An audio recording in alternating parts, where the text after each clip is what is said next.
Hello students, आप सभी का बहुत बहुत स्वागत हमारे चैनल पे। तो आइए आज की इस वीडियो पे हम अध्याय 7 निर्देशांक ज्यामिति कक्षा 10वीं गणित का ये टॉपिक है जिसको हम सॉल्व कराने वाले हैं। स्टूडेंट्स, हम बस यही कहेंगे कि आज का जो वीडियो है इसमें पूरा चैप्टर नंबर 7 को हम कंप्लीट सॉल्यूशन देने वाले हैं। कैसे हमको उसकी तैयारी करना है, एग्जाम के पॉइंट ऑफ व्यू से हमको कैसे तैयारी करना है, किन क्वेश्चंस को हमको सबसे पहले सॉल्व करना है और कौन कौन से क्वेश्चंस को हमको अनिवार्य रूप से सॉल्व करके जाना है और किस तरीके से उनका सॉल्यूशन होगा, हम सारा इस वीडियो में बताने वाले हैं। तो बस आप इस वीडियो को देखिए और सीधे एग्जाम में जाइए। इस चैप्टर से जो भी क्वेश्चन आएगा गारंटी के साथ कहता हूं कि आपको बन जाएगा। तो बस इस वीडियो को आप बिल्कुल स्किप नहीं कीजिए, पूरा एक वीडियो देखिए तो और निर्देशांक ज्यामिति को बहुत अच्छे से सॉल्व कीजिए और इससे रिलेटेड जो भी क्वेश्चन एग्जाम में आएंगे तो आपको बहुत आसानी से बन जाएगा। इसका पूरा हमने इसमें क्या क्या चीज़ें हैं, मुख्य बिंदु क्या क्या है, हमने सारी चीज़ों को बहुत अच्छे से तैयार किया करा है। तो आपसे हम बस यही कहेंगे कि आप इस वीडियो को पूरा देखिए और वीडियो यदि अच्छा लगे तो वीडियो को लाइक कीजिए, चैनल को सब्सक्राइब कीजिए और यदि आप नए हैं तो चैनल के साथ जुड़ने के लिए चैनल को सब्सक्राइब जरूर कीजिएगा और अपने दोस्तों के साथ शेयर कीजिए ताकि वो भी आसानी से इस वीडियो की मदद से बहुत अच्छे से मैथमेटिक्स की तैयारी कर सके। चलिए शुरू करते हैं, ज़्यादा लंबा समय नहीं लेते हैं और अपन सीधे टॉपिक पे आते हैं और उसको शुरू करते हैं। चलिए, चैप्टर हमारा है निर्देशांक ज्यामिति। कुछ मुख्य बातें हैं जिसको आपको याद रखना है क्योंकि हम निर्देशांक ज्यामिति के बारे में आपने पिछले साल यानी कक्षा 9वीं में, इसलिए बुक में ही लिखा था कि कक्षा 9वीं में आप पढ़ चुके हैं इनके बारे में, थोड़ा सा निर्देशांक ज्यामिति के बारे में। तो चलिए, हमने थोड़ा सा निर्देशांक ज्यामिति को लेकर आए हैं। तो निर्देशांक ज्यामिति के लिए जो आपने कक्षा 9वीं में पढ़े होंगे कि हमारे पास जो निर्देशांक तल होता है उसको हम दो भागों में बांटते हैं, एक होता है एक्स अक्ष और एक होता है वाई अक्ष। ठीक है, और एक्स अक्ष और वाई अक्ष जिस बिंदु पर काटता है उसको कहा जाता है मूल बिंदु। इतनी बात आपको याद रखना है। और जो एक्स अक्ष और वाई अक्ष होते हैं ये पूरे तल को 4 भागों में डिवाइड कर देते हैं। एक भाग ये होता है, इसको हम बोलते हैं चतुर्थांश, और ये 4 भाग में डिवाइड करता है और ये एक भाग जो है वो चतुर्थांश कहलाता है। तो ये प्रथम चतुर्थांश कहलाएगा, है ना। ये होता है द्वितीय चतुर्थांश और ये होता है तृतीय चतुर्थांश और ये होता है चतुर्थ चतुर्थांश। ठीक है, यानी पहला, दूसरा, तीसरा, चौथा, ये चतुर्थांश होते हैं। ठीक है, और यहाँ पर जो चिन्ह होता है वो प्लस प्लस होता है, यानी यहाँ पर जो निर्देशांक आएंगे, जो भी दो बिंदु होंगे एक्स और वाई, तो वहाँ पर भी प्लस होगा, यहाँ भी प्लस होगा, और यहाँ पर माइनस होता है माइनस होता है और प्लस होता है, और तीसरे में माइनस माइनस चिन्ह होते हैं और चौथे में प्लस कॉमा माइनस होता है। यानी मैं चिन्ह भी बता दे रहा हूँ कि इस चतुर्थांश में जो भी बिंदु आएंगे उसमें पहला वाला जो बिंदु होगा वो प्लस में होगा और दूसरा माइनस में होगा। इसमें दोनों प्लस होंगे, तीसरे में दोनों माइनस होंगे और दूसरे में पहला वाला माइनस और दूसरा वाला प्लस। ठीक है, ये आपने 9वीं क्लास में पढ़ा जरूर होगा। अब आपको मालूम होगा कि कोई भी जो बिंदु होता है उसके जो निर्देशांक लिखने का तरीका होता है वो एक्स कॉमा वाई, हम एक पुस्तक में एक्स कॉमा वाई लिखते हैं। तो x जो है, ये मैंने पहला जो है वो x निर्देशांक कहलाएगा, यानी वो x अक्ष का मान होता है कि x अक्ष में वो यदि कोई बिंदु आपको दर्शाना 1 2 3 तो वो x अक्ष का होगा। ठीक है, और y, ये दूसरा जो बिंदु होता है वो y अक्ष के लिए होता है, यानी y अक्ष पे वो उसको दर्शाया जाता है। ठीक है, तो इसको लिखने का तरीका क्या होता है, x कॉमा वाई, यानी बिंदु का जो निर्देशांक होता है वो हमको लिखने का तरीका है x कॉमा वाई। और ये जो x होता है इसको भुज कहा जाता है, यानी x निर्देशांक को भुज कहा जाता है और y निर्देशांक को कोटि कहा जाता है। ठीक है, अब हमने यही कहा कि y अक्ष से दूरी, क्योंकि हमारी जो x है वो x की जो भी दूरी हम मापेंगे वो y अक्ष से दूरी होती है, उसको हम x निर्देशांक कहते हैं। यानी x निर्देशांक जो है वो y अक्ष से दूरी कहलाएगी और x अक्ष से जो दूरी होती है उसको हम क्या कहते हैं, y अक्ष से दूरी को हम भुज बोलेंगे, x निर्देशांक होगा, और x अक्ष से दूरी को हम कोटि बोलते हैं, y निर्देशांक होता है। यानी जो x निर्देशांक होता है यहाँ पर जो भी लिखा, मान लीजिए यहाँ 2 लिखा है तो ये 2 जो है वो y अक्ष से दूरी हो जाएगी। उल्टा थोड़ा ध्यान रखिएगा, x की जगह पे मतलब y अक्ष से दूरी है और y की जगह पे तो x अक्ष से दूरी है। ठीक है, और x जो निर्देशांक होगा पहला वाला जो होगा उसको भुज बोला जाएगा और दूसरा जो निर्देशांक होगा उसको कोटि कहा जाएगा। ये बात आपको बहुत अच्छे से याद रखना है। अब यदि x अक्ष पर कोई बिंदु है, एक्स अक्ष पर यदि कोई बिंदु है तो उसके निर्देशांक x कॉमा 0 होंगे, यानी याला तो 0 ही होगा। यहाँ पर अब जो भी हो वो 1 2 3 4 कोई भी संख्या हो सकती है, इसलिए हमने लिखा कि x अक्ष पर स्थित बिंदु का जो निर्देशांक होगा वो x कॉमा 0 होगा। इसका मतलब ही समझ में आता है कि x अक्ष पर यदि कोई बिंदु है तो उसका जो y है वो 0 रहने वाला है ना, यानी y निर्देशांक क्या होने वाला है, उनका 0 होने वाला है। इसी तरीके से y अक्ष पर यदि कोई बिंदु है तो उसका x 0 हो जाएगा और y का कुछ ना कुछ मान होगा। ठीक है, और मूल बिंदु के जो निर्देशांक होते हैं वो 0 0 होते हैं। ठीक है, ये पुरानी बातें हैं जो आपने पिछले साल बहुत इस पर डिस्कशन कर चुके होंगे, पढ़े भी होंगे, यदि तो नहीं पढ़े तो हमने रिवीजन करा दिया। ठीक है, क्योंकि कोई भी चीज़ हम शुरू करें तो उसका थोड़ा सा रिवीजन बहुत जरूरी होता है, ताकि हम जो पॉइंट हमारे पास इसमें जो हम यूज़ करने वाले हैं वो हमको बन जाए। अब आप आता है इस चैप्टर में जो ज़्यादा आपको सवाल जो सबसे ज़्यादा यूज़ करना वो ये है दूरी, है ना। यानी आपको दो बिंदु दिए जाएंगे, हमने यहाँ दो बिंदु पी और क्यू लिए हैं, दो बिंदु दिए जाएंगे और वो बोलेगा कि इनके बीच की दूरी निकालिए।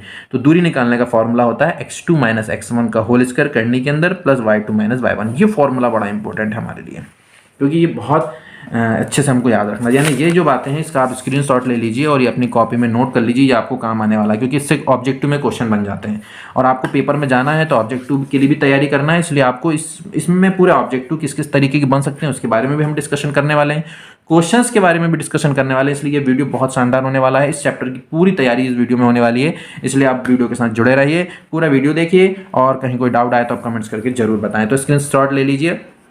चलिए अब इसका भी स्क्रीनशॉट आप ले सकते हैं। चलिए मैं इसमें और कुछ बातें हैं जो हमको याद रखना है, मतलब फॉर्मूले के तौर पे, तो आप स्क्रीनशॉट लेके इसको लिख लीजिएगा, है ना। फॉर्मूलेज में बता देता हूँ, ये सारांश करके बुक में दिया जाता है। तो उसके लिए कि भाई हमारे पास कोई दो बिंदु है तो उसकी बीच की दूरी का फॉर्मूला जो होगा x2 माइनस x1 का whole square plus y2 minus y1 का होल स्क्वायर। ये फॉर्मूला मैं बता चुका हूँ। बिंदु पी एक्स वाई, यानी बिंदु पी जो है एक एक्स वाई बिंदु है कि मूल बिंदु से दूरी, ध्यान रखिएगा मूल बिंदु क्या होता है 0 0, है ना। 0 0 से दूरी बोला है तो वही होगा x square plus y square, मतलब जो भी रहेगा यहाँ पर बिंदु का निर्देशांक और दूरी निकालने का आएगा तो करनी के अंदर एक्स का वर्ग कर दीजिएगा धन वाई का वर्ग कर दीजिएगा तो आंसर आ जाएगा। एक विभाजन सूत्र होता है कि कोई भी दो बिंदु है, क्योंकि आपको मालूम होगा स्टूडेंट्स यदि हम कोई भी दो बिंदु लें और दो बिंदु को हम मिलाएं तो एक रेखाखंड बनेगा, सीधी सी बात है ना। अब क्या होता है कि इस रेखाखंड को दो भागों में तोड़ने के लिए तीसरा बिंदु हम बोल रहे हैं भाई एक बिंदु हमने ऐसा लिए जो इस रेखाखंड को कितने भागों में तोड़ रहा है, दो भागों में तोड़ रहा है, मतलब विभाजन। अब यहाँ विभाजन वाली बात आ गई, तो विभाजन के लिए भी फॉर्मूला होता है कि मान लेते हैं भाई ये एक बिंदु है, एक बिंदु ये है, इसको अपन x1 y1 ले लेंगे, इसको हम x2 y2 ले लेंगे और जिस बिंदु से ये दो भाग में टूटा है उसको हम x और y ले लीजिए। किसी ने पूछा कि बताओ इसके निर्देशांक क्या होंगे, इसका मान यदि निकालना, ये दोनों मान हमको पता है तो इसके लिए फॉर्मूला बनाया गया और हम कहते हैं कि भाई ये कितने भागों में है, मतलब किस अनुपात में काट रहा है, ये भी हमको याद दिया रहता है प्रश्न में। तो ये अनुपात दिया रहता है कि मान लेते हैं ये m1 है और ये m2 है, यानी दो भाग जो होंगे कुछ हिस्सा ये अनुपात में दिया है कि m1 अनुपात m2 में, ये दो भाग में इसको तोड़ रहा है।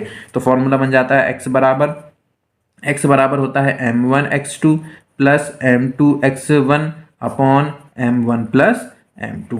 इसी तरीके से y बराबर हो जाएगा m1 y2 plus m2 y1 upon m1 plus m2। तो ये x और y हो गया, मतलब ये x का मान यहाँ से निकल जाएगा इस फॉर्मूले से और ये विभाजन बिंदु में जो y निर्देशांक होगा वो इस फॉर्मूले से निकल जाएगा। तो इसी को बोला गया है विभाजन सूत्र, ठीक है। मध्य बिंदु के निर्देशांक यदि आ गया तो बिल्कुल सिंपल है, यदि इसी में ये जो मध्य बिंदु होता है मतलब दोनों सेम हो जाता है। मध्य बिंदु का मतलब क्या होता है, दो भाग में तोड़ना। तो यदि ये मध्य बिंदु है तो x और y का मान निकालना बड़ा आसान होता है। x बराबर क्या हो जाता है x1 धन x2 बाई 2 कर दीजिए और y बराबर क्या हो जाएगा y1 प्लस y2 बाई 2 कर दीजिए, बस। मैंने मध्य बिंदु के निर्देशांक आएगा तो उसके लिए ये फॉर्मूला है, ये दिया है, देखिए, है ना। ये पी क्यू है, दो बिंदु को जोड़ने वाला रेखाखंड पी क्यू के मध्य बिंदु का निर्देशांक का फॉर्मूला ये हो जाएगा x2 plus x1 by 2 comma y2 plus y1 by 2, ठीक है। सिंपल याद रखना है। अब स्क्रीनशॉट लेके इसको आप सॉल्व कर सकते हैं। अब यहाँ पर तीन बिंदु दिए जाएंगे, तो तीन बिंदु यदि हमारे पास होंगे तो सीधी सी बात है, लॉजिक लगाइए।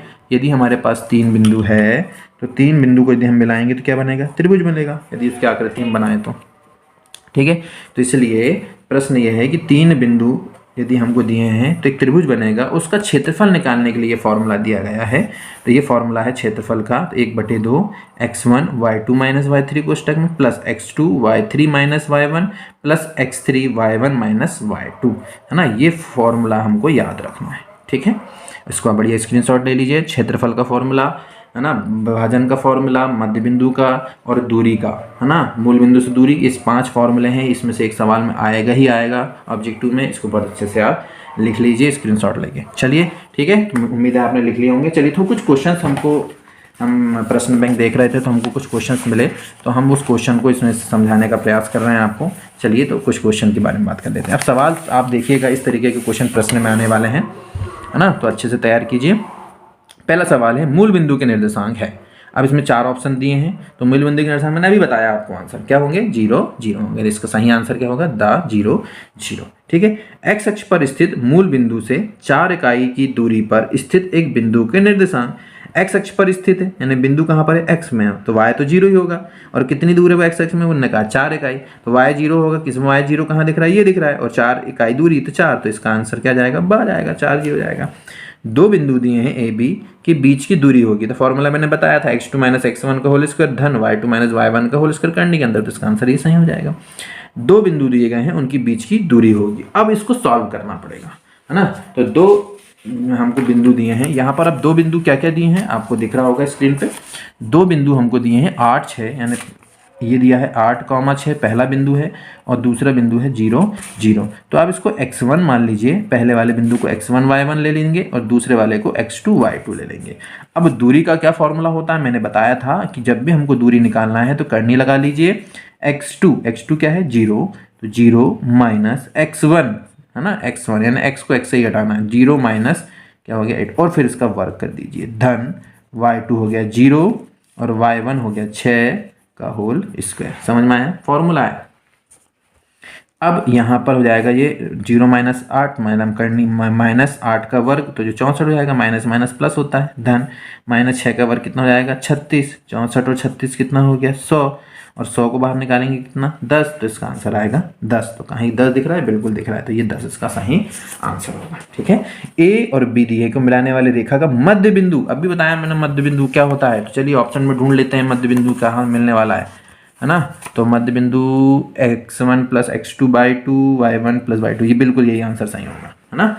ए और बी दिया है को मिलाने वाली रेखा कि मध्य बिंदु के निर्देशांक, अब यहाँ बिंदु दे दिए हैं, आपको मालूम होगा कि पहले वाला जो दिया रहता है बिंदु, उसको हम क्या ले लेते हैं, पहले वाले को हम, पहला बिंदु दिया है 1 2 दिया है और दूसरा दिया है 3 और 4, तो पहले को हम x1 मानेंगे और दूसरे को y1, और दूसरे बिंदु को हम लेंगे x2 और y2।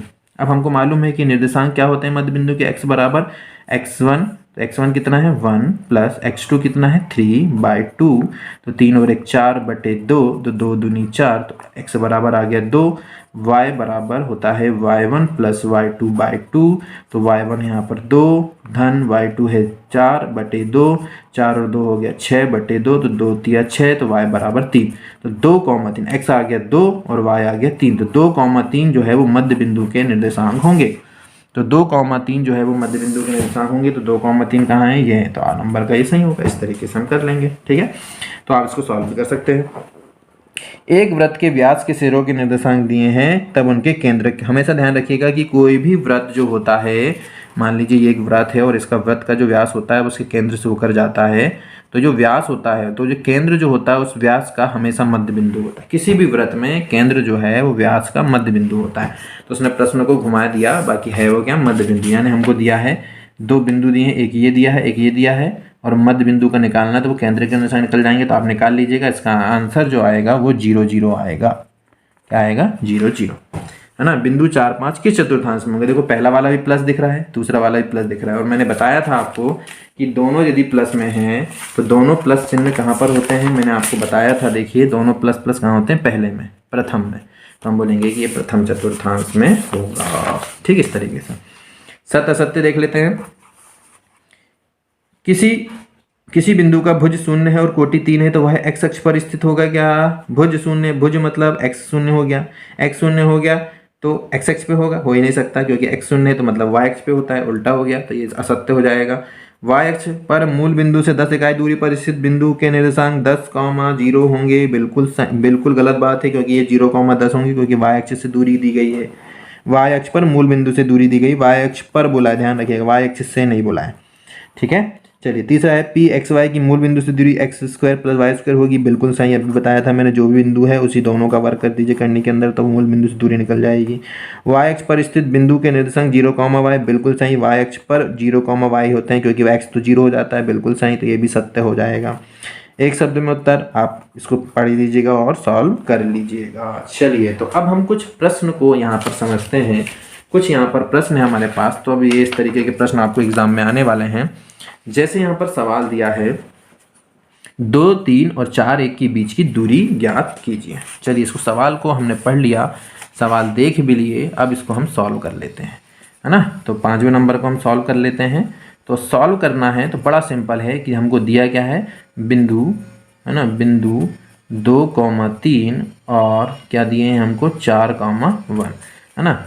तब यहाँ पर हमको x1, ये पहला वाला जो है वो x1 और ये y1 हो जाएगा, और दूसरे बिंदु को 2 में ले लेना, x2 y2, है ना। तो x1 बराबर ये हो गया 2 और y1 बराबर हो जाएगा 3, है ना। x2 बराबर हो गया हमारे पास 4, y2 बराबर हमारे पास हो गया 1, है ना। तब दूरी, है ना, तो अब दूरी आप चाहो तो इसको p और q मान लो बिंदु को, तो पी क्यू हो जाएगा। तो दूरी पी क्यू बराबर करनी के अंदर हो जाएगा x2 माइनस x1 का होल स्क्वायर धन y2 माइनस y1 का होल स्क्वायर। अब x2 माइनस x1, तो x2 माइनस x1 मतलब 4 कामा x1 कितना है 2 का होल स्क्वायर धन 1 माइनस 3 का होल स्क्वायर।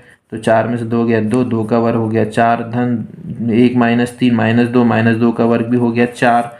तो 4 और 4 हो गया टोटल 8, करनी से बाहर निकालेंगे तो हम 8 को ऐसा लिख सकते हैं कि 2 दूनी 4 दूनी 8, तो एक जोड़ा बाहर निकल जाएगा, तो 2 करनी 2। और ये दूरी है, इसका कोई हम मात्रक भी होता है तो मात्रक उस लिख लीजिए क्योंकि हमको नहीं मालूम यहाँ पर मात्रक क्या है। तो इसका आंसर हो जाएगा 2 करनी 2, ये आंसर हो। इस तरीके से इसको हम सॉल्व कर लेंगे, ठीक है। अगला प्रश्न में भी बिंदु बदल दिए हैं, दूरी ज्ञात करना, सेम इसी फॉर्मूले को अकॉर्डिंग आपको बिंदु बदल के कैलकुलेट करना है, तो सॉल्व जरूर कीजिएगा आप इसको भी, ठीक है। तो इस तरीके के प्रश्न आपको करना है, आते हैं पेपर में। दो बिंदु के बीच की दूरी आएगा ही आएगा, 100% आने वाला है ना। दो बिंदु के बीच की दूरी निकालने वाला, तो आप बहुत अच्छे से तैयार कीजिए इसको। अब है ए बी और माइनस ए माइनस बी के बीच की दूरी वही है, ये x1 हो गया, ये y1 हो गया, ये x2 हो गया, ये y2 हो गया, मान रख दीजिएगा। आप सॉल्व करना है, कैलकुलेशन है आपके पास, आप चाहो तो स्क्रीनशॉट लेके आप कैलकुलेट भी कर सकते हो, ठीक है। अब ये सवाल आया है कि भाई उस त्रिभुज का क्षेत्रफल ज्ञात कीजिए जिसके शीर्ष दिए हैं, 3 शीर्ष दिए जाएंगे, तो ये तीनों को a b और c मान लेना, ठीक है। जब भी क्षेत्रफल निकालने के लिए आए, है ना, त्रिभुज का क्षेत्रफल निकालने के लिए, तो उसको सॉल्व कैसे करेंगे उसको बहुत ध्यान से देख लीजिए, अक्सर ये सवाल भी आ जाता है ना। तो हम लिखेंगे त्रिभुज दिया है, त्रिभुज के शीर्ष क्या क्या दिए हैं हमको, a दिया है, हम a मान लेते हैं 1 -1, और b जो है -4 6, और जो c है उसको -3 और 5, है ना, है ना। और हमको क्या निकालना है, क्षेत्रफल ज्ञात करना है ना। तो क्षेत्रफल ज्ञात करना है, तो इसके लिए क्या करेंगे हम, ज्ञात करना है वो लिख लीजिए, ज्ञात करना है क्या ज्ञात करना है हमको, त्रिभुज का क्षेत्रफल बराबर क्वेश्चन मार्क, है ना। तो हम यहाँ लिखेंगे, तो बिंदु ए से हमको x1 y1 मिल जाएगा, है ना। तो हम लिखेंगे x1 और ये हो जाएगा y1। x1 क्या हो गया, पहला वाला, इसको x1 y1 ले लेते हैं a को, तो ये हो जाएगा 1 -1, और इसको क्या ले लेंगे, x2 y2 ले लेंगे दूसरे वाले बिंदु को, तो -4, और ये हो गया 6, और तीसरे को x3 y3 ले लेंगे, x3 -3 और y3 -5 आ गया। अब बिल्कुल सिंपल फॉर्मूला लगाना है ना। तो त्रिभुज के क्षेत्रफल का फॉर्मूला क्या होता है अभी बताया था मैंने, आपको चाहो तो एक बार और रिवाइज करा देता हूँ। त्रिभुज के क्षेत्रफल का फॉर्मूला मैंने बता दिया था अभी आपको, क्या बताया था त्रिभुज के क्षेत्रफल का फॉर्मूला, ये देखिए मैंने गोला भी लगाया रेड पेन से, ये 1/2 x1 y2 minus y3 plus x2 y3 minus y1 plus x3 y1 minus y2, बस यहाँ मान रखना है। चलिए, तो त्रिभुज के क्षेत्रफल का फॉर्मूला हम लगा लेते हैं यहाँ पे, है ना। तो त्रिभुज का क्षेत्रफल बराबर, त्रिभुज का क्षेत्रफल का सूत्र होता है 1/2 ब्रैकेट x1 कोष्टक में हो जाएगा y2 माइनस y3 धन x2 y3 minus y1 plus x3 y1 minus y2, ठीक है। अब कुछ नहीं करना, हमको यहाँ पर मान रख देना है। x1 क्या है 1, है ना, 1, y2 कितना है हमारे पास 6, माइनस y3 कितना है हमारे पास -5, तो माइनस माइनस +5 हो जाएगा, प्लस x2 कितना है हमारे पास -4, y3 कितना है हमारे पास -5, ठीक है ना, मान रख रहे हैं थोड़ा ध्यान से, -5, और y3 के बाद y1 कितना है हमारे पास -1, तो माइनस माइनस +1, है ना, प्लस x3 कितना है हमारे पास -3, है ना, और फिर हो जाएगा y1 कितना है हमारे पास -1, और y2 कितना है हमारे पास -6, ठीक है। अब इसको कैलकुलेट कर लेते हैं, तो ये हो जाएगा 1/2, 6 और 5 हो गया 11, एक कम ये हो गया 11, प्लस माइनस हो गया -5 और 1 हो गया -4, -4 का गुणा 4 में करेंगे तो 4 × 4 = 16, और माइनस प्लस हो गया माइनस, -1 -6 -7 3 जब -21 तो माइनस माइनस प्लस 21। ठीक है, थोड़ा सा कैलकुलेशन है भैया, है ना, कैलकुलेशन पे तो आपको ध्यान रखना ही पड़ेगा। और ये भी माइनस माइनस प्लस हो जाएगा, मैं माइनस, क्योंकि यहाँ पर -4 है और ये -4 है तो माइनस माइनस यहाँ भी प्लस होगा। ठीक है, इसी में कई बार गड़बड़ी हो जाती है। अब इसको आप जोड़ लीजिए, है ना, 11 16 और 21, इन दोनों को यदि हम जोड़ेंगे तो 1 6 7 और 1 8 हो गया, 1 2 3 4 हो गया, 48 हो गया। अब ये 2 से काट देंगे, 2 दूनी 4, 2 चौक 8, तो आंसर आ गया 24। ठीक है, और ये इसका क्या कहलाएगा, आंसर कहलाएगा। तो ये है त्रिभुज का क्षेत्रफल निकालने का तरीका। ठीक है, उम्मीद करता हूँ कि त्रिभुज का क्षेत्रफल निकालना मैंने बहुत अच्छे से बताया हूँ, आपको बन जाएगा। इसी तरीके से आप और सवालों की भी प्रैक्टिस करना है आप लोगों को। ठीक है, और मैं बताता हूँ आपको, हिंट कर देता हूँ मैं, दोनों तरीके पर दूरी निकालना बता दिया, त्रिभुज का क्षेत्रफल निकालना बता दिया, है ना। चलिए अब आगे बढ़ते हैं। उस त्रिभुज का क्षेत्रफल ज्ञात कीजिए जिसके शीर्ष दिए गए हैं। ये सवाल आपके लिए होमवर्क है कि भाई शीर्ष दिए हैं, फॉर्मूला भी लगाया मैंने, सेम फॉर्मूला लगा के आपको इसको सॉल्व करना है। ठीक है, ये आपका काम है। उस त्रिभुज का क्षेत्रफल ज्ञात कीजिए जिसके शीर्ष दिए गए, इसको भी आप सॉल्व कीजिए। सवाल दिख रहा है आपको, है ना, इसको सॉल्व कीजिए। ये मान पहले वाले को मान लीजिएगा x1 y1 हो जाएगा, दूसरा x2 y2, तीसरा x3 y3, और फिर फॉर्मूले में मान रखिए और आंसर आ जाएगा। ठीक है, चलिए कोई दिक्कत। अब तीसरी इसमें कंडीशन जो आती है, देखो क्षेत्रफल निकालना मैंने आपको बता दिया, दूरी निकालना आपको बता दिया। प्रैक्टिस के लिए 2 सवाल भी है और सॉल्यूशन भी दिख रहा है इसमें आपको। आप स्क्रीनशॉट लेके सॉल्यूशन आपके पास आ जाएगा, आप इसको मन से कीजिए। और फिर यदि कहीं अटक रहे हैं तो सॉल्यूशन की भी हेल्प ले सकते हैं। और उसके बाद भी यदि आपको कोई प्रॉब्लम जा रही है तो आप कमेंट्स कर दीजिए, आपके लिए अगला वीडियो फिर से आ जाएगा।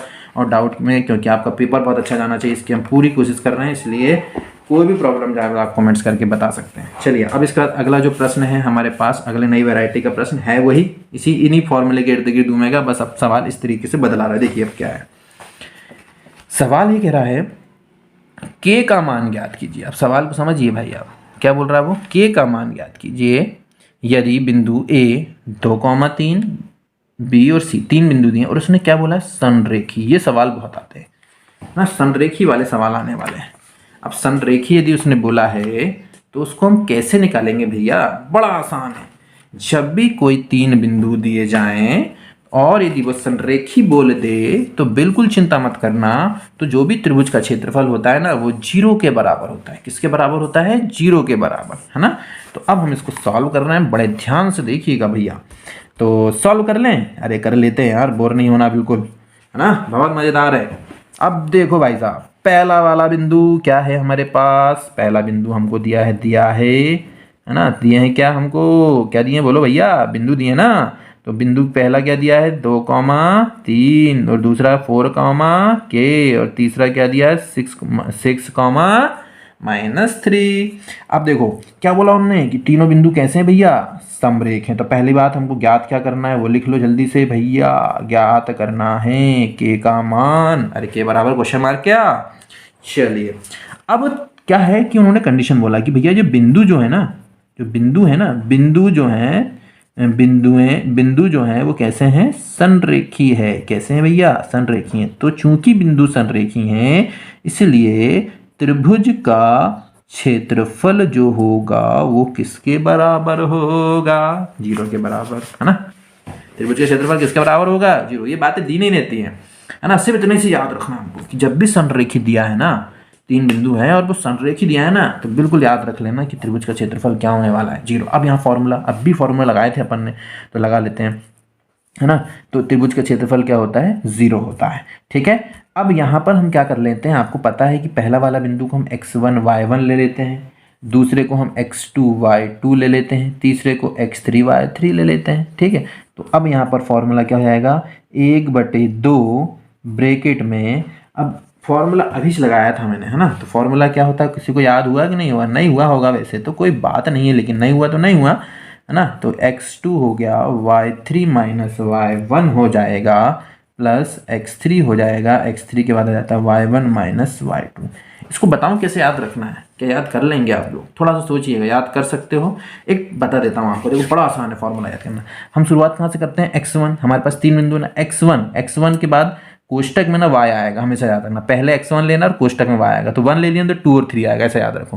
तो y2 y3 हो गया। अब x1 हो गया ना, प्लस लगा के x2 लिखेंगे, x2 के बाद फिर क्या आएगा, 2 के बाद 3 आता है तो y3, अब y3 के बाद y4 तो आएगा नहीं, तो रिपीट कहाँ से होगा, y1 से, तो ये y1 आ गया, ठीक है। प्लस x3 के बाद क्या आएगा, x3 के बाद क्या आएगा, y1 आएगा, x3 के बाद y2 नहीं आता ना, x3 के बाद y1 आएगा, तो y1 माइनस y2 हो गया फॉर्मूला यार, है ना। चलो अब मान रख देते हैं, बराबर क्या हो गया 0, तो 1/2 भी जाके 0 हो जाएगा। तब x1 का मान कितना 2, कोष्टक में y2 माइनस y1, y2 क्या हो गया k माइनस y1 क्या हो गया, सॉरी y2 माइनस y3 है ना, y3 क्या हो गया -3, तो ये हो गया +3 प्लस, ठीक है, समझ में आ रही बात, नहीं आई, हाँ।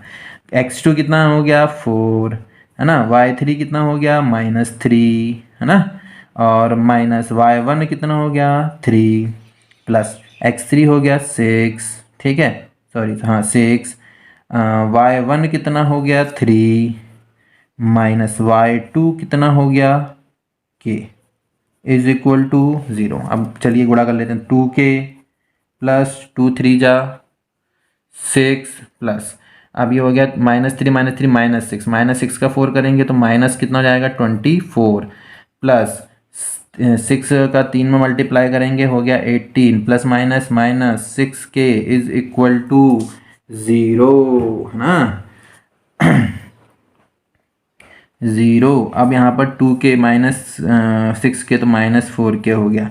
अब ये हो गया +6 प्लस 18 हो गया +24 -24 इज इक्वल टू 0 -4k, ये तो कैंसिल हो गया, तो ये हो गया इज इक्वल टू 0, तो k इज इक्वल टू 0/4, तो ये तो 0 से बटे में कुछ भी लिख लो तो k बराबर क्या आ जाएगा 0, और ये इसका क्या हो जाएगा आंसर, है ना। थोड़ा सा कई बार मैं लिखते लिखते नीचे पहुंच जाता हूँ, वीडियो से बाहर भी हो जाता हूँ, तो आप घबराएं ना, वो मैंने ऊपर करके मैं उसको कंप्लीट कर रहा हूँ, है ना। तो स्क्रीन पे आपको दिख रहा होगा, बहुत ज़बरदस्त तरीके से हमने इसको सॉल्यूशन कर दिया। संरेखी वाले सवाल को भी आप बहुत आसानी से सॉल्व कर सकते हैं। उम्मीद है मेरे को कि संरेखी वाले सवाल में भी आपको कोई प्रॉब्लम नहीं होगी। किस तरीके से करना है तो बड़ा सिंपल है कि दिया है 3 बिंदु दिए रहेंगे, ज्ञात करना है k का मान, चूंकि बिंदु संरेखी तो त्रिभुज का क्षेत्रफल क्या होगा 0 होगा, और इसमें फिर मान रख देना। पहले वाले बिंदु से x1 y1 मिल जाएगा, दूसरे से x2 y2 मिल जाएगा, तीसरे से x3 y3 मिल जाएगा। आप निकाल लीजिए पहले a b c बिंदु जैसे दिया है ना, तो आप लिख लो a b c बिंदु दिया है a b c, यहाँ x1 y1 x2 y2 ऐसा लिख लीजिए निकाल के आप, है ना। ठीक है, कोई दिक्कत। तो चलिए इसको भी सॉल्व हो गया हमारा। चलिए अब आगे बढ़ते हैं। अगला प्रश्न है k का मान, नीचे करना पड़ेगा, है ना। k का मान ज्ञात कीजिए यदि बिंदु संरेखी, फिर वही वाली बात हो गई, संरेखी मतलब त्रिभुज का क्षेत्रफल 0 मान रखिए, k का मान निकल जाएगा। k का मान ज्ञात कीजिए बिंदु संरेखी है। ये 2 सवाल आपके होमवर्क, आप स्क्रीनशॉट भी ले लीजिए, आंसर भी मिल जाएगा आपको इसका, है ना। जल्दी से इसको नोट कर लीजिए, फटाफट करिए, टाइम नहीं है अपने पास, है ना। इसको प्रैक्टिस भी करना है, क्योंकि एक वीडियो जितनी देर वीडियो देख रहे हैं उससे डबल टाइम आप प्रैक्टिस कर लेना तो कंप्लीट ही हो जाएगा। अब ये बड़ा मज़ेदार सवाल आ रहा है, एक और नई वैरायटी का सवाल आया। अब नई वैरायटी का सवाल क्या है, ये समदूरस्थ वाले सवाल ना आते रहते हैं और है कुछ भी नहीं, बड़ा आसान है। दूरी वाला फॉर्मूला याद है ना, दूरी वाला फॉर्मूला, अरे याद है क्या नहीं भैया, अरे भूल भी गए तो कोई दिक्कत नहीं है, अभी तो रख लो सामने। दूरी का फॉर्मूला कहाँ गया, ढूंढो, आ गया, मिल गया, है ना। तो ये है दूरी का फॉर्मूला भैया, 2 बिंदु दिए हैं ना, तो यह है दूरी का फॉर्मूला। क्या होता है, करने के अंदर x2 - x1 का होल स्क्वायर धन y2 - y1 का होल स्क्वायर। अब ये फॉर्मूले का इस्तेमाल करना है अपन को। चलिए तो अब करते हैं।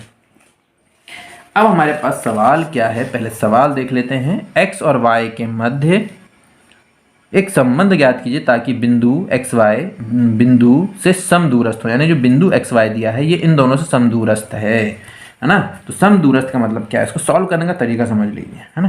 तो मान लेते हैं जो बिंदु है ना उसको मान लो, माना बिंदु p x, y है, ठीक है ना। दिया है ए बिंदु कितना, जो 2 बिंदु दिए रहेंगे ना उसको ए और बी मान लो। ए दिया है 7 1 और बी है उसका 3 और 5। और प्रश्न में क्या दिया है, चूंकि बिंदु है ना क्या है समदूरस्थ है ना, समदूरस्थ है इसीलिए P इसके P और A के बीच की दूरी, यानी ये जो बिंदु है ना इन दोनों से समान दूरी पर है, मतलब इसकी और इसकी दूरी और इसकी और इसकी दूरी समान है, मतलब P A बराबर PB। बस अब सॉल्व कर लो। अब इन दोनों बिंदु में P को मान लेना, x में 1 मान लेना और A को 2 मान लेना। तो फॉर्मूला यहाँ पर लगा लेंगे, है ना। तो 7 है यहाँ पर, P और A की बात कर रहा है, अब इसको थोड़ी देर के लिए भूल जाना है ना। तो अब इसमें 7 है, x क्या है यहाँ पर 7, यहाँ 7 लिख लेना, माइनस x का होल स्क्वायर धन अगला क्या है 1 माइनस यहाँ पर क्या है y, तो y का होल स्क्वायर बराबर यहाँ पर क्या जाएगा 3 माइनस x का होल स्क्वायर धन 5 माइनस y का होल स्क्वायर। ठीक है, अब दोनों पक्षों में करनी लगी हुई है ना। तो दोनों पक्षों का क्या कर देना, वर्ग, है ना। वर्ग करने पर किसका, दोनों पक्षों का वर्ग करेंगे तो करनी कैंसिल हो जाएगी। तो यहाँ पर क्या आ गया 7 माइनस एक्स का होल स्क्वायर 1 माइनस वाई का होल स्क्वायर 3 माइनस एक्स का होल स्क्वायर 5 माइनस वाई का होल स्क्वायर। अब यहाँ पर फॉर्मूला लगने वाला है a माइनस बी का होल स्क्वायर। तो क्या जाएगा, a का वर्ग मतलब जाएगा 7 का वर्ग 49 धन b का वर्ग, है ना, और ऋण है तो ऋण 2ab, तो 2ab करेंगे तो 7 दूनी 14x, है ना, धन ये इसमें लग गया फॉर्मूला, ये आ गया। अब इस पे लगाते हैं 1 का वर्ग 1 धन y का वर्ग माइनस 2ab, तो 2 1 कम 2y, है ना, बराबर यहाँ पर हो गया 3 तिया 9 x धन x का वर्ग ऋण 3 दूनी 6x धन 5 का वर्ग 25 धन y का वर्ग और 2 पंछे 10y। ठीक है, अब दोनों पक्षों में जो साइन दिख रहा है ना उसको कैंसिल कर दो। एक्स स्क्वायर यहाँ दिख रहा है, एक्स स्क्वायर यहाँ दिख रहा है, कैंसिल कर दो। वाई स्क्वायर यहाँ दिख रहा है और वाई स्क्वायर यहाँ दिख रहा है, कैंसिल कर दो। अब संख्या को जोड़ लो और वाई और एक्स वालों को लिख लो। तो यहाँ पर कितना है, माइनस 14x है, माइनस 2y है, 49 धन 1 हो गया, ये हो गया 50 बराबर यहाँ पर माइनस 6x है, यहाँ पर माइनस 10y है, 25 और 9 यहाँ पर हो जाएगा 34। ठीक है, कोई दिक्कत। अब सबको एक तरफ ला के लिख लेते हैं। तो माइनस 14x इसको उधर लाएंगे तो प्लस 6x, माइनस 2y इसको उधर लाएंगे तो प्लस 10y, प्लस 50 और 34 को उधर लाएंगे तो माइनस 34 बराबर 0। 14 में से 6 गया तो यहाँ हो जाएगा माइनस 8x, 10 में से 2 गया तो हो जाएगा प्लस 8y, 50 में से 34 गया तो यहाँ जाएगा प्लस 16 इज इक्वल टू 0। तो हमको यहाँ दिख रहा है कि भैया 8 8 8 8 16, मतलब हम इसको 8 से भाग दे सकते हैं। तो माइनस भी ना रहे तो माइनस 8 से हम क्या दे देते हैं, इसका भाग, और भाग देना तो आता है 8 1 माइनस 8 1 कम 1, तो यहाँ आ गया x। अब माइनस से दे रहे थे तो प्लस माइनस में बदल जाएगा, 8 1 कम 8, तो यहाँ भी 1 हो गया, देन फिर ऋण बदल गया, 8 दूनी 16 बराबर 0, और यही इसका क्या जाएगा, अब इस जो संबंध जो हम निकाल रहे थे वो अब इस संबंध निकल गया और यही हमारा सॉल्यूशन भी होगा। तो इसलिए बिल्कुल चिंता नहीं करना, बहुत आसानी से सॉल्व कर सकते हैं, है ना। तो उम्मीद है मेरे को कि ये सवाल आपको बहुत अच्छे समझ में आ गया होगा। कैसे सॉल्व करना है आप इसका स्क्रीनशॉट ले सकते हैं और उसको बहुत अच्छे से अपनी कॉपी में नोट कर लीजिए, है ना। चलिए ठीक है, तो अब इसके बाद अगला भी सेम वैसे सवाल है। तो ये आपका होमवर्क हो गया, सॉल्यूशन आपके पास है, बिल्कुल आप इसका स्क्रीनशॉट ले लीजिए तो आपको बन जाएगा। ठीक है, कोई दिक्कत। चलिए ये भी हो गया। अब इसके बाद है अगर उस बिंदु के निर्देशांक ज्ञात कीजिए जो जोड़ने वाले रेखाखंड को आंतरिक रूप से 3 अनुपात देंगे। अब ये विभाजन वाला एक सवाल और विभाजन वाला हम कर लेते हैं, जहाँ पर हमारा इसमें जो 4 वैरायटी के जो सवाल हैं हमने सारे सवाल को कवर कर लिया और यही सवाल एग्जाम में आने भी वाले हैं।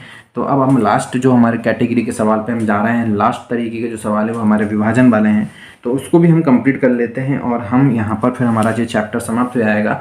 और जितना हमने इस वीडियो में बताए हैं मैं बिल्कुल सभी स्टूडेंट से ये कहूँगा कि पूरा बहुत अच्छे से सॉल्व करना। जितने हमने क्वेश्चन आपको कहे इतने ही क्वेश्चन सॉल्व करके एग्ज़ाम में चले जाना। मैं गारंटी और विश्वास के साथ आपको बोल रहा हूँ कि आप यदि इतने सवाल करके गए तो पेपर में आप इस चैप्टर से कोई भी सवाल आएगा ना तो बन जाएगा, क्योंकि इसी वैरायटी से ही सवाल आएंगे जो मैंने आपको बताया है। चलिए तो एक सवाल और है, उसको भी हम कंप्लीट कर ही लेते हैं, उसके बाद फिर हमारा वीडियो भी समाप्त होगा और ये चैप्टर भी समाप्त हो जाएगा, है ना। तो भैया थोड़ा बोर हो गए होंगे, इसलिए थोड़ा सा गंभीरता को दूर किए और थोड़े से मनोरंजित तरीके में आए और मज़ेदार और मज़े के साथ अब सवाल को सॉल्व करते हैं। चलिए, है ना। अब हमको बिंदु के निर्देशांक निकालना जो क्या कर रहा है, इस जो 2 बिंदु को मिलाने वाले रेखाखंड को विभाजित कर रहा है 3 अनुपात 1 में। ठीक है, तो इसको सॉल्व करना है हमको। ठीक है, तो अब हमको मान लेते हैं ना विभाजन बिंदु जो है, माना विभाजन बिंदु, है ना, विभाजन बिंदु जो है वो x, y ही होगा, है ना, x, है ना।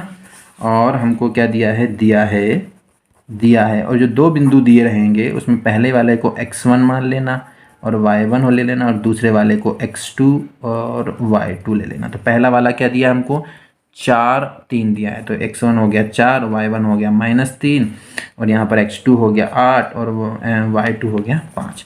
और जो अनुपात दिया है ना 3:1, तो वो m1 हमको दिया है 3 और m2 हमको दिया है 1। ठीक है, अतः अब हमको विभाजन बिंदु के निर्धारक निकालना है, यानी एक्स वाई निकालना है। तो ये विभाजन सूत्र से बड़ा आसान है। विभाजन सूत्र से x बराबर मैंने बताया था क्या होता है, m1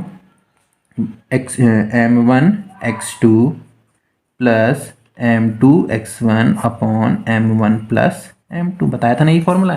बस अब इसे मान रख दीजिए, m1 कितना है 3, x2 कितना है 8 धन m2 कितना है 1, और x1 कितना है हमारे पास 4, m1 प्लस m2 तो ये हो गया 3 धन 1।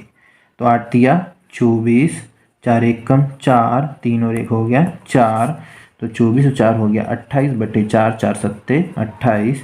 तो x बराबर हमारे पास क्या आ गया 7। ठीक है, अब इसी तरीके से हम y निकाल लेते हैं। तो y बराबर क्या हो जाएगा,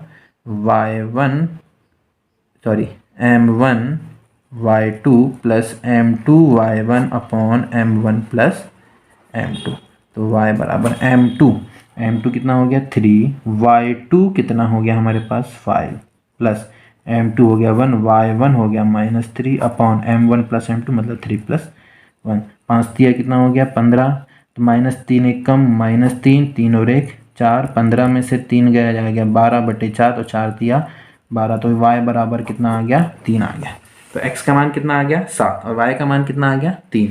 तो यही तो क्या कहलाएगा, विभाजन बिंदु। तो हम यहाँ लिख लेंगे अतः विभाजन बिंदु x कितना आया हमारे पास, x आया 7, तो ये हो जाएगा 7, y कितना आया हमारे पास 3, तो यहाँ जाएगा 3 हो जाएगा स्थान पर। सॉल्व, खत्म कहानी। तो विभाजन सूत्र लगा के भी सॉल्व कर सकते हैं, है ना। तो बढ़िया इसको सॉल्व कीजिए और प्रैक्टिस कीजिए। इस तरीके के और सवाल आप प्रैक्टिस करके देखिए, और एक बार इस तरीके के और सवाल आते हैं, मैं 1-2 सवाल और आपको बुक से बताता हूँ, है ना। ये तो हमने प्रश्न बैंक से बताया था, और कुछ सवाल हैं बुक में जो बहुत इंपॉर्टेंट है, उसको आप करना जरूर चाहिए, है ना। जैसे तो ये है प्रश्नावली, यदि हम देखें 7.1 के लिए, तो ये 2 बिंदु के बीच की दूरी तो आपको बन ही जाएगा, है ना, मैंने समझा दिया हूँ। और ये 3 बिंदु समरेख हैं, समरेख भी मैंने बता दिया था कि त्रिभुज का क्षेत्रफल क्या होता है, 0 होता है, और फिर वहाँ पर आप फॉर्मूले मान रख के सॉल्व कर लेना। तो ये तो हो गई हमारे 7.1 से क्वेश्चन जो आने वाले थे वो बन ही जाएंगे।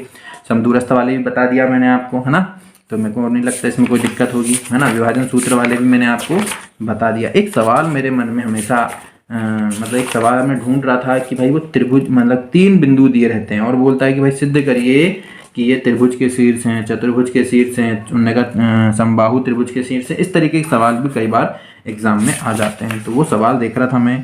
चलिए क्षेत्रफल वाले तो मैंने आपको बता ही दिया था, बनी जाएंगे, है ना। उस त्रिभुज का क्षेत्रफल ज्ञात कीजिए, बनी जाएंगे ये वाले सवाल, तो फॉर्मूला लगा के सॉल्व करना है ना। और सवाल उस तरीके के नहीं हैं, क्या हैं देख लेते हैं। वैसे मेरे हिसाब से इतना सवाल आप कर लीजिए तो आपको बिल्कुल ज़्यादा मेहनत करने की ज़रूरत नहीं, क्योंकि एग्ज़ाम बिल्कुल करीब है।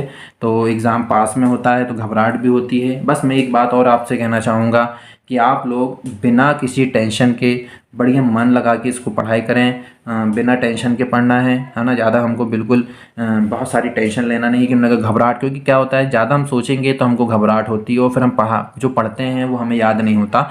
तो आप बढ़िया बिल्कुल आराम से बैठिए, और जितना मैंने आपको बताया है, जो सवाल मैंने कहा है, 2-2 सवाल मैंने हर वैरायटी के आप 2-2 सवाल मैंने आपको करने के लिए बोला हूँ, जो इसमें दिए हैं उसका सॉल्यूशन भी दिखाया हूँ। तो आप बढ़िया से उस सवाल की प्रैक्टिस कर लीजिए। बस इतना ही पढ़ के आप एग्ज़ाम में चले जाइए, बहुत अच्छे से आपका एग्ज़ाम जाने वाला है। और इस चैप्टर से रिलेटेड कोई भी क्वेश्चन आएगा तो आपको बन जाएगा, तो बिल्कुल आप घबराइए नहीं। और कोई भी प्रॉब्लम जा रही है तो अभी हमारे पास समय है। यदि आपको ऐसा लगता है कि इस वीडियो देखने के बाद यदि आपको कुछ और इसमें जानना चाहिए या कोई क्वेश्चंस हैं जो प्रॉब्लम कर रहे हैं, तो आप ज़रूर हमें कमेंट्स करके बताइए। हम आपके सॉल्यूशन आपके डाउट के हिसाब से लेकर आते रहेंगे। चलिए, तो उम्मीद करता हूँ कि आज का वीडियो आपको पसंद आया होगा। यदि आपको वीडियो पसंद आए तो वीडियो को लाइक कीजिए, चैनल को सब्सक्राइब कीजिए और दोस्तों के साथ शेयर कीजिए। फिर मिलेंगे नेक्स्ट वीडियो में कुछ नए टॉपिक के साथ, नई जानकारी के साथ। तब तक के लिए धन्यवाद।